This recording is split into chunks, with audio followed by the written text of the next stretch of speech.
ಬಿಸ್ಮಿಲ್ಲಾಹಿರ್ ರಹ್ಮಾನಿರ್ ರಹೀಮ್. ಅಲ್ಹಮ್ದುಲಿಲ್ಲಾಹಿ ರಬ್ಬಿಲ್ ಆಲಮೀನ್.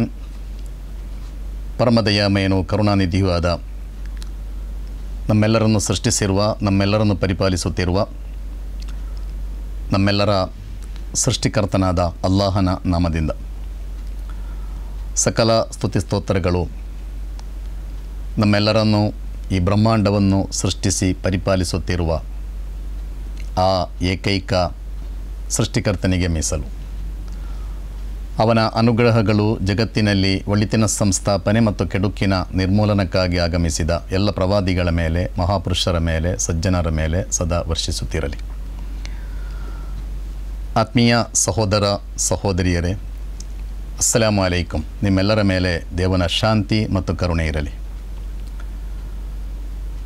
ಪ್ರವಾದಿ ಮುಹಮ್ಮದ್ ಸಲ್ಲಲ್ಲಾಹು ಅಲೈಹಿ ವಸಲ್ಲಮರೊಂದಿಗೆ ಒಬ್ಬರು ಮದ್ದೀನು ಯಾ ರಸೂಲಲ್ಲ ಅಂತ ಪ್ರಶ್ನಿಸ್ತಾರೆ. ಪ್ರವಾದಿಯವರೇ, ಧರ್ಮ ಅಂದರೇನು? ಪ್ರವಾದಿಯವರು ಅದಕ್ಕೆ ಕೊಟ್ಟ ಉತ್ತರ ಖುಲುಕುನ್ ಹುಸನ್ ಎಂದಾಗಿತ್ತು. ಸಚ್ಚಾರಿತ್ರ್ಯವೇ ಧರ್ಮ. ಧರ್ಮ ಅಂದರೆ ಸಚ್ಚಾರಿತ್ರ್ಯ. ಧರ್ಮದ ಹೆಸರಲ್ಲಿ ಅಧರ್ಮ ಮೆರೆಯುತ್ತಿರುವ ಕಾಲ ಇದು. ಧರ್ಮ ಘೋಷಣೆಗಳಿಗೆ, ಬಣ್ಣಗಳಿಗೆ, ಚಿಹ್ನೆಗಳಿಗೆ ಸೀಮಿತವಾಗುತ್ತಿರುವ ಒಂದು ದುರಂತ ಕಾಲ.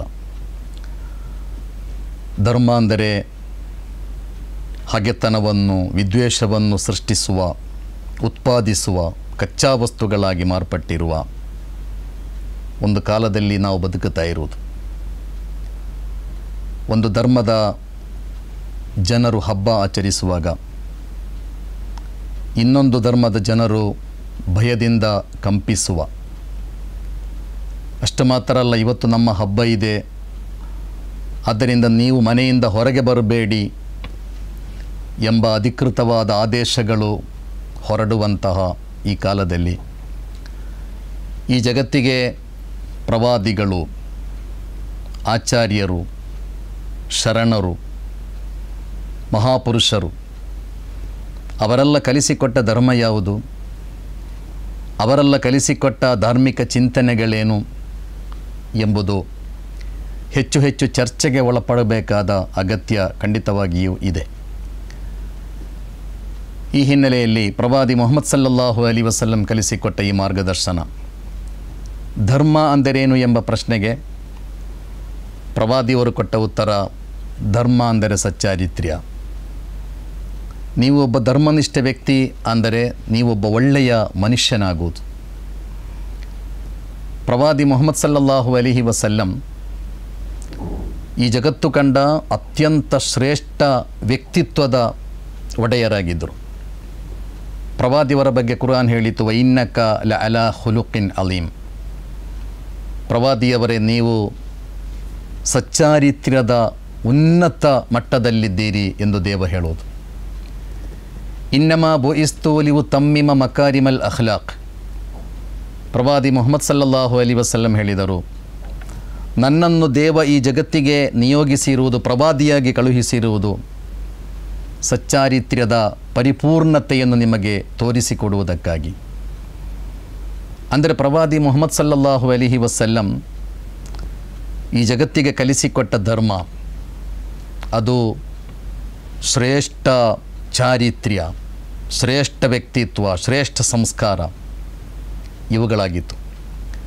ಪ್ರವಾದಿ ಮುಹಮ್ಮದ್ ಸಲ್ಲಲ್ಲಾಹು ಅಲೈಹಿ ವಸಲ್ಲಂ ಒಬ್ಬರಿಗೆ ಹಸ್ತಲಾಘವ ಮಾಡಿದರೆ, ಶೇಕ್ ಹ್ಯಾಂಡ್ ಮಾಡಿದರೆ, ಆ ವ್ಯಕ್ತಿ ತನ್ನ ಕೈಯನ್ನು ಹಿಂದಕ್ಕೆ ಎಳೆಯುವ ತನಕ ಪ್ರವಾದಿಯವರು ತಮ್ಮ ಕೈ ಬಿಡುತ್ತಾ ಇರಲಿಲ್ಲ ಅಂತ.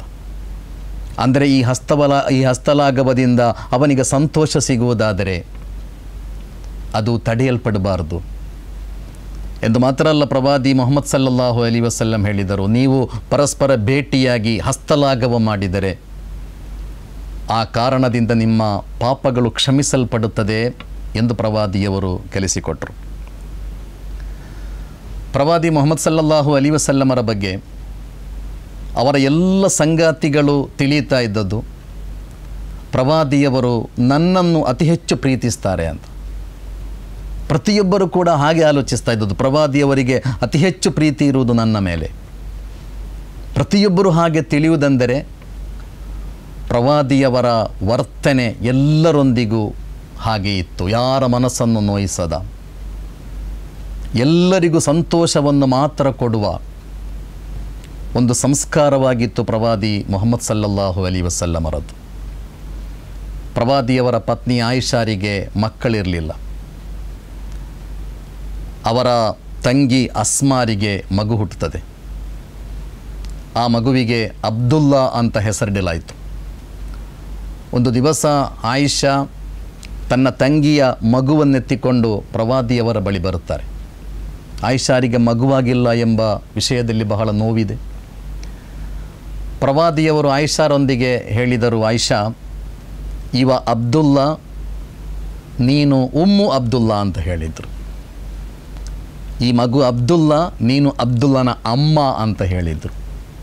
ಆಯಿಷಾರಿಗೆ ಬಹಳ ಸಂತೋಷ ಆಯಿತು ಎಂದು ಮಾತ್ರ ಅಲ್ಲ, ನಂತರ ಆಯಿಷಾರ ಒಂದು ಪ್ರೀತಿಯ ಹೆಸರಾಗಿತ್ತು ಉಮ್ಮು ಅಬ್ದುಲ್ಲಾ ಎಂಬ ಹೆಸರು. ಅಂದರೆ ಪ್ರವಾದಿಯವರು ಎಲ್ಲ ಸಂದರ್ಭಗಳಲ್ಲೂ ಎಲ್ಲರಿಗೂ ಸಂತೋಷವನ್ನು ಮಾತ್ರ ಕೊಡುವುದು.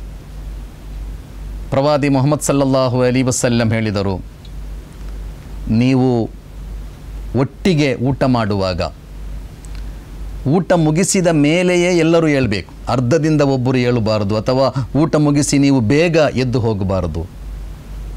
ನೀವೆಲ್ಲರ ಜೊತೆಯಲ್ಲೇ ನೀವು ಆ ಊಟದ ಸ್ಥಳದಿಂದ ಎದ್ದು ಹೋಗಬೇಕು. ಅಂದರೆ ಒಬ್ಬ ಅರ್ಧದಿಂದ ಎದ್ದು ಹೋದರೆ ಬಾಕಿ ಇರುವವರಿಗೆ ಅದು ಸ್ವಲ್ಪ ಯಾವುದಾದರೂ ರೀತಿಯ ಅಸಹನೆಯನ್ನು ಉಂಟು ಮಾಡುವ ಸಾಧ್ಯತೆಗಳಿವೆ.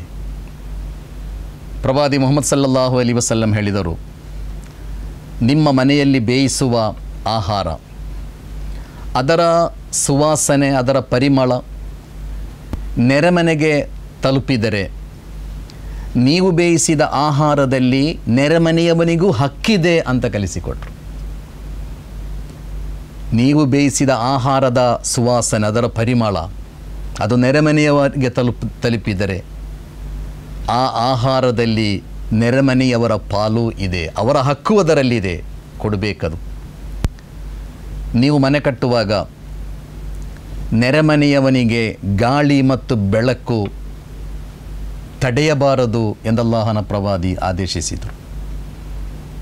ನೀವು ಮನೆ ಕಟ್ಟುವಾಗ ಅಥವಾ ನಿಮ್ಮ ಮನೆಯನ್ನು ನೀವು ಎತ್ತರಿಸುವಾಗ ನಿಮ್ಮ ನೆರೆಮನೆಯವನ ಅವನ ಗಾಳಿ ಮತ್ತು ಬೆಳಕು ನೀವು ಪರಿಗಣಿಸಬೇಕು. ಅವನಿಗೆ ಗಾಳಿ ಮತ್ತು ಬೆಳಕು ತಡೆಯಲ್ಪಡಬಾರದು. ಪ್ರವಾದಿಯವರು ಹೇಳಿದರು, 3 ಜನ ಒಂದು ಕಡೆ ಕುಳಿತಿದ್ದರೆ, ಒಂದು ಕಡೆ ಕುಳಿತುಕೊಂಡಿದ್ದೀರಿ 3 ಮಂದಿ, ಅಲ್ಲಿಂದ 2 ಎದ್ದು ಹೋಗಿ ಏನಾದರೂ ಪಿಸು ಮಾತುಗಳನ್ನು ಆಡಬಾರದು, ಪಾಪ ಅದು. ಯಾಕೆಂದರೆ ಅದರಿಂದ ಈ 3ನೆಯ ವ್ಯಕ್ತಿಯಲ್ಲಿ ಏನಾದರೂ ಸಂಶಯ ಉಂಟಾಗಬಹುದು, ಅವನಿಗೆ ಯಾವುದಾದ್ರೂ ರೀತಿಯಲ್ಲಿ ಅವನ ಮನಸ್ಸಿಗೆ ಅಸಹನೆ ಉಂಟಾಗಬಹುದು, ಅದು ಆಗಬಾರದು. ಪ್ರವಾದಿ ಮುಹಮ್ಮದ್ ಸಲ್ಲಲ್ಲಾಹು ಅಲೈಹಿ ವಸಲ್ಲಂ ಹೇಳಿದರು, ಮೃತ ವ್ಯಕ್ತಿಗಳ ಬಗ್ಗೆ ಕೂಡ ನೀವು ಒಳ್ಳೆಯದು ಮಾತ್ರ ಹೇಳಬೇಕು. ಉದುಕುರು ಮಹಾಸಿನ ಮೌತಾಕು. ಒಬ್ಬ ವ್ಯಕ್ತಿ ಮರಣ ಹೊಂದಿದ ಮೇಲೂ ಅವನ ಒಳಿತುಗಳನ್ನು ಮಾತ್ರ ನೀವು ಪ್ರಸ್ತಾಪಿಸಬೇಕು, ಅವನ ಬಗ್ಗೆ ಕೆಟ್ಟ ಮಾತುಗಳನ್ನು ಹೇಳಬೇಡಿ, ಅವನ ಲೋಪದೋಷಗಳನ್ನು ಹೇಳಬೇಡಿ. ಅಂದರೆ ಮರಣ ಹೊಂದಿದ ಬಳಿಕವೂ ಅವನಿಗೆ ನೋವು ಆಗಬಾರದು ಎಂಬಂತಹ ಬಹಳ ಉದಾತ್ತವಾದ ಸಂಸ್ಕಾರವನ್ನು ಪ್ರವಾದಿ ಮುಹಮ್ಮದ್ ಸಲ್ಲಲ್ಲಾಹು ಅಲೈಹಿ ವಸಲ್ಲಂ ಈ ಜಗತ್ತಿಗೆ ಕಲಿಸಿಕೊಟ್ಟರು. ಹಾಗೆ ಪ್ರವಾದಿಯವರು ಈ ಜಗತ್ತಿಗೆ ಕಲಿಸಿಕೊಟ್ಟ ಧರ್ಮ ಖುಲುಕುನ್ ಹುಸನ್, ಸಚ್ಚಾರಿತ್ರ್ಯ. ಒಂದು ಸಂದರ್ಭದಲ್ಲಿ ಪ್ರವಾದಿಯವರು ಅನ್ಯಾಯಗಳೊಂದಿಗೆ ಪ್ರಶ್ನಿಸ್ತಾರೆ, ನಮಾಜಿಗಿಂತ ಉಪವಾಸಕ್ಕಿಂತ ಶ್ರೇಷ್ಠವಾದ ಒಂದು ಕರ್ಮವನ್ನು ನಾನು ನಿಮಗೆ ತಿಳಿಸಿಕೊಡಲೆ ಎಂದು ಹೇಳಿ ಪ್ರವಾದಿಯವರು ಹೇಳಿಕೊಟ್ಟರು, ಇಸ್ಲಾಹು ದಾತಿಲ್ ಬೈನ್, ನಿಮ್ಮ ಸಂಬಂಧಗಳನ್ನು ಸರಿಪಡಿಸಬೇಕು, ನಿಮ್ಮ ಸಂಬಂಧಗಳನ್ನು ಸರಿಪಡಿಸಬೇಕು. ಅದು ನಮಾಜಿಗಿಂತ ಉಪವಾಸಕ್ಕಿಂತ ಶ್ರೇಷ್ಠವಾದದ್ದು ಅಂತ ಕಲಿಸಿಕೊಡುತ್ತಾರೆ. ತಂದೆ ತಾಯಿಯೊಂದಿಗೆ ನಿಮ್ಮ ಸಂಬಂಧ, ಪತಿ ಪತ್ನಿಯ ಸಂಬಂಧ, ನೆರೆಮನೆಯವರೊಂದಿಗೆ ಸಂಬಂಧ, ಸಮಾಜದಲ್ಲಿ ಬೇರೆ ಬೇರೆ ಧರ್ಮೀಯರೊಂದಿಗಿರುವ ಸಂಬಂಧ, ಒಂದು ದೇಶದ ಪ್ರಜೆಗಳ ಮಧ್ಯೆ ಇರುವ ಸಂಬಂಧ, ದೇಶಗಳು ಮತ್ತು ದೇಶಗಳ ಮಧ್ಯೆ ಇರುವ ಸಂಬಂಧ, ಈ ಸಂಬಂಧಗಳನ್ನು ಬಲಪಡಿಸಬೇಕು. ಅದು ಅತ್ಯಂತ ಪುಣ್ಯದ ಕೆಲಸ. ಫೈನ್ನ ಫಸಾದ ದಾತಿಲ್ ಬೈನಿ ಹಿಯಲ್ ಹಾಲಿಕಾನ್. ನಿಮ್ಮ ಸಂಬಂಧ ಕೆಟ್ಟು ಹೋದರೆ ಅದು ನಾಶಕ್ಕೆ ಕಾರಣವಾಗುತ್ತದೆ ಎಂದು ಪ್ರವಾದಿ ಮುಹಮ್ಮದ್ ಸಲ್ಲಲ್ಲಾಹು ಅಲೈಹಿ ವಸಲ್ಲಂ ಕಲಿಸಿಕೊಟ್ಟರು. ಆದ್ದರಿಂದ ಸಹೋದರ ಸಹೋದರಿಯರೇ, ಧರ್ಮ ಅಂದರೆ ನಮ್ಮನ್ನು ಒಳ್ಳೆಯ ಮನುಷ್ಯರನ್ನಾಗಿ ಮಾಡುವ, ಒಳ್ಳೆಯ ಚಾರಿತ್ರ್ಯ ಇರುವ, ಒಳ್ಳೆಯ ಸಂಸ್ಕಾರ ಇರುವ, ಒಳ್ಳೆಯ ಕಲ್ಚರ್ ಇರುವ, ಒಳ್ಳೆಯ ಮನುಷ್ಯರನ್ನಾಗಿ ಮಾಡುವಂತಹ ಪಾಠಗಳಾಗಿವೆ, ಮಾರ್ಗದರ್ಶನಗಳಾಗಿವೆ. ಆ ಮಾರ್ಗದರ್ಶನದಂತೆ ಬದುಕಲು ನಾವೆಲ್ಲ ಪ್ರಯತ್ನಿಸೋಣ. ದೇವನು ಅನುಗ್ರಹಿಸಲಿ. ಅಸ್ಸಲಾಮು ಅಲೈಕುಂ. ನಿಮ್ಮೆಲ್ಲರ ಮೇಲೆ ದೇವನ ಶಾಂತಿ ಮತ್ತು ಕರುಣೆ ಇರಲಿ.